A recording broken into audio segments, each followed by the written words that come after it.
On the first Monday of every September, Americans celebrate Labor Day. Labor Day weekend marks the final days of summer, and most people observe the holiday weekend outside with family and friends making the most of the weather while perhaps celebrating with hot dogs and cold beer. But just what is Labor Day anyway? Labor Day first became a federal holiday in 1894 and was created as a day to honor and celebrate the American worker. What better way to celebrate workers than giving them a day off, right?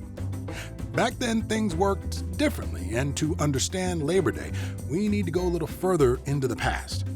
Before labor unions were a thing, no regulations existed on what employers could ask their employees to do. This meant that employees were very often required to work extraordinarily long hours, and with no job protection from discrimination or even violence. Worse, young children were often put to work in factories, mines, railroads, warehouses, and other dangerous work environments.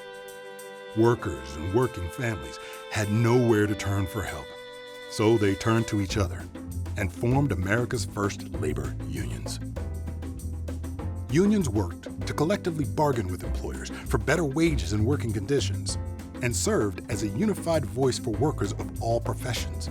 Early unions and union members fought tirelessly to establish the 8-hour workday, the 5-day work week, enact child labor laws, and create the federal minimum wage. Since then, unions have served as a vigilant advocate, protecting the basic human rights of workers on the job. Modern unions are now more important than ever to make sure all Americans share in our nation's prosperity by bargaining for rights such as higher wages, increased paid sick leave, employer-sponsored health coverage, and fighting for equality for working people. We observe Labor Day not only to honor those who helped shape workers' rights, but also to celebrate our nation's unions and all the workers who power America every day.